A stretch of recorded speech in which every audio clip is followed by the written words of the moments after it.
Hi everyone, my name is Natalie Ledwell and this is the Inspiration Show. Today on the show I have a very special guest who's written a new book called Messages from the Divine, Wisdom for the Seeker's Soul. And we're going to be having a very spiritual talk today, so buckle in and get ready for that. But before I introduce my special guest, I just want to remind you that once the show is finished, don't forget to click the link below this video so you can download the free ebook version of my best-selling book, Never in Your Wildest Dreams. So please let me introduce my special guest today, Sara Wiseman. How are you, Sara? I'm great. Thanks for having me here. I appreciate it. Yeah, it's such a pleasure to have you here as well. And I love the book. I love the subject that we're going to be talking about. Because we know that when it comes to, our community, we talk a lot about law of attraction, but then we also talk about spirituality as well and how to have a spiritual practice, which kind of permeates every part of our life and gives meaning and fulfillment and really gives us a sense of purpose.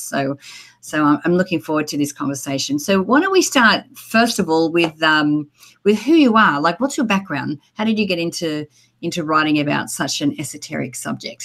Thank you. I have a very, very mainstream background. So this part of the journey, this journey in my lifetime was really unexpected for me. I was a soccer mom. I was a Catholic. I just had a very, very mainstream upbringing and lifestyle. And then I had this event or this trauma that opened me up back in 2000.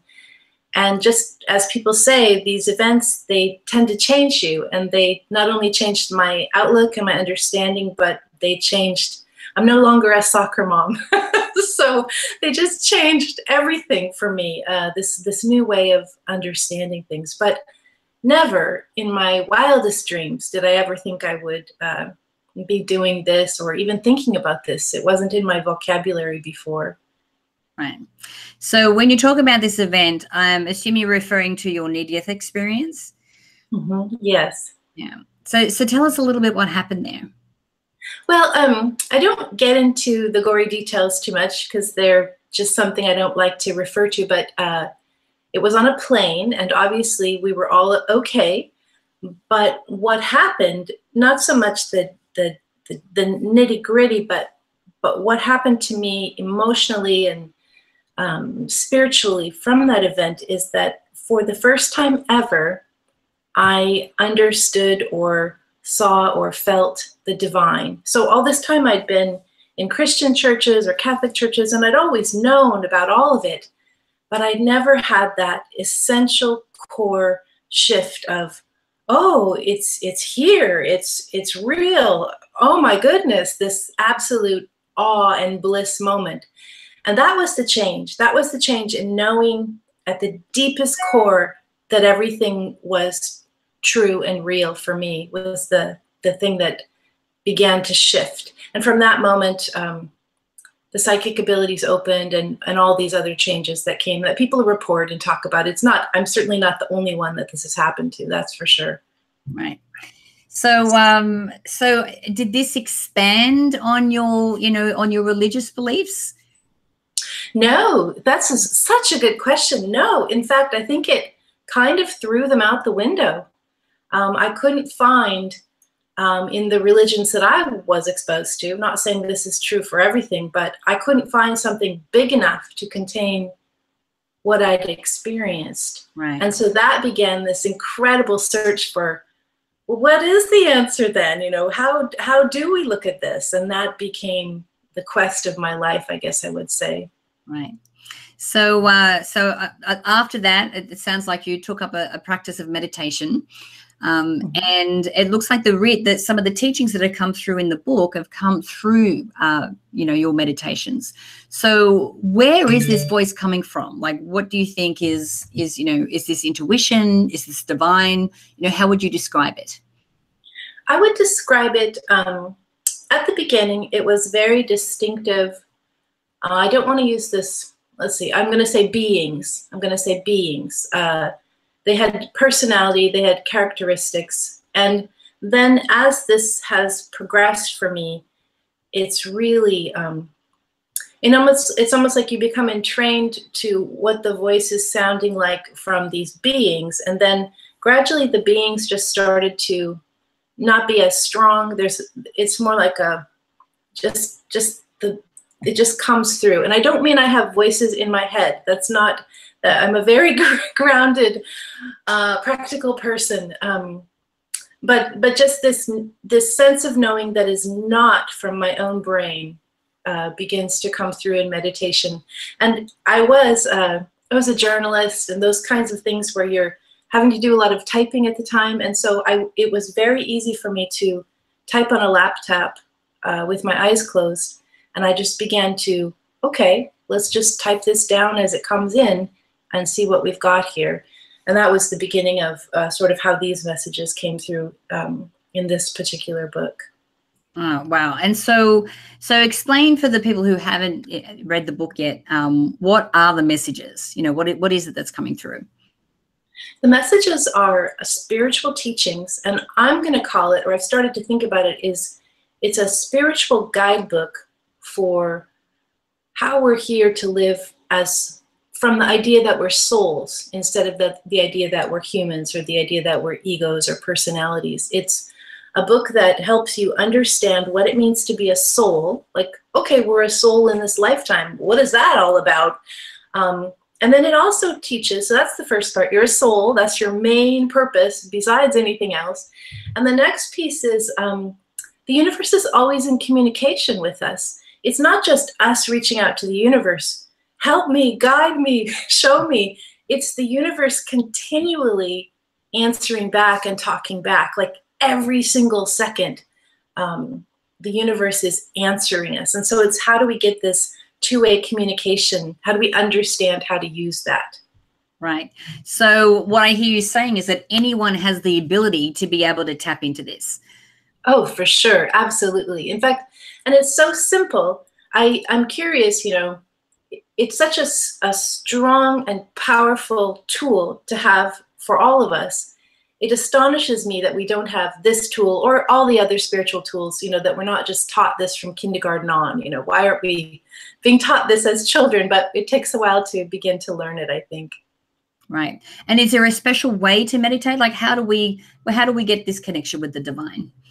You know, a lot of people have these really beautiful longer meditation or formal meditation practices. And I teach a style that I would call maybe intuitive gathering, where we go in very quickly and we just allow what I call a guiding vision or a message to come in. Usually it comes in almost instantaneously. Maybe we might stay in meditation for as long as 5 minutes, but because we're one with the universe, the answer's already there before we ask the question. So we can just quickly go into this divine space and kind of catch it really quickly. We don't have to spend a lot of time searching or seeking in the meditative realm. Meditative practices are wonderful, but in terms of looking for that answer, very, very quick, very, very quick. Right. And so you said the universe is, you know, in constant communication with us. How does it do that? Are we is it showing up every day that we're missing?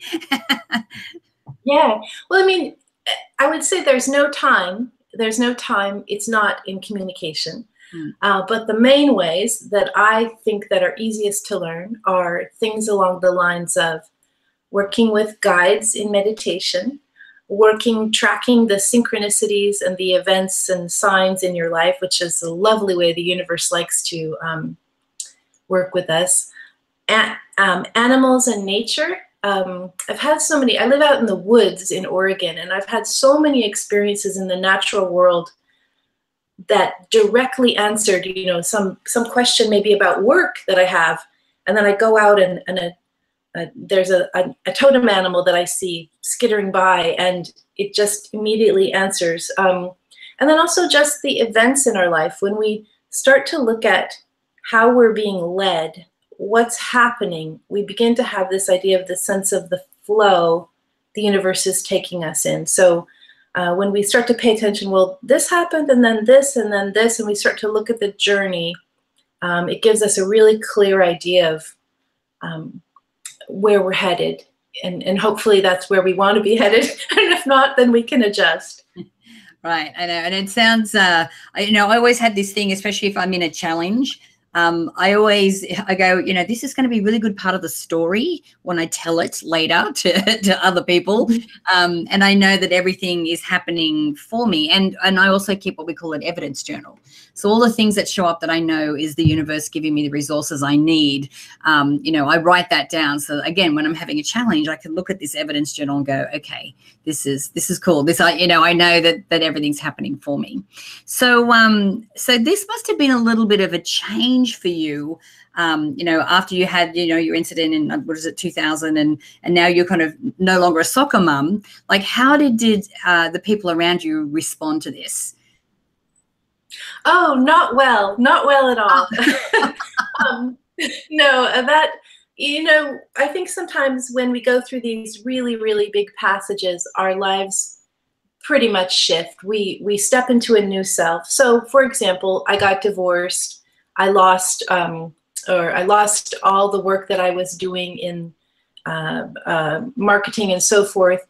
I was really sort of forced, like when you talk about this evidence journal in terms of events, I was really forced to no longer keep any part of my old life, save, my children. Those relationships, really, I was asked to step into a different role entirely. And I think if the universe had not been nudging me, and I'm going to say nudging is the polite way, but if the universe had not been pushing me into this new path quite so hard, I might not have made the step. So, and now looking back, I see, well, that was all perfect destiny, perfect attraction, everything exactly as it should have been, even though at the time it seemed like a very dark night of the soul. Right. And that's the thing. I think that, there are a lot of people at the moment who have a spiritual message, who, and especially on the Inspiration Show, I've been doing this now for, I think, nearly 5 years. I've done over 500, nearly 600 shows, and from people from all walks of life. But there seems to be a theme when it comes to people like yourself who were living a regular life, soccer mom going along, and then an event happens, and whether it awakens something that was prevalent when you were a child that you kind of made dormant and then it came awake again, or something like a near-death experience wakens up a gift or energy in you to be able to take a path that is scary, and maybe has to get you to possibly question, what's in your material world, but you have the courage to be able to still, walk forward with this message. I really commend you for that, because it's, I think it's a message that we all need to hear. So who do you think is going to benefit the most from the book, and who's it really written for? Oh, I think it's really written for those people that everyone who's been experienced this sense of something, there's something more, there's something out there. I need to find a way to unlock my spiritual self, but I don't know how. This is a really good starting point for people who are just new to the spiritual path, but don't want to maybe use a religious path or something more traditional. The word is ecumenical. It's for all belief systems. You can apply it. I wouldn't say it's actually for all belief systems. I do want to backtrack on that, but it's very ecumenical. It's very open. It's a very open system. There aren't rules or moralities or particular rituals. It's really just this idea of, what if you start to look at yourself as a soul? And what if that was your perspective? And my goodness, that means you're infinite. That means that you have many lifetimes. And so that begins to change the perspective from the small, money, job. It just really expands the view. And sometimes that in itself is enough to give that big breath of relief, like, oh, this isn't the only time through. I can learn as I go.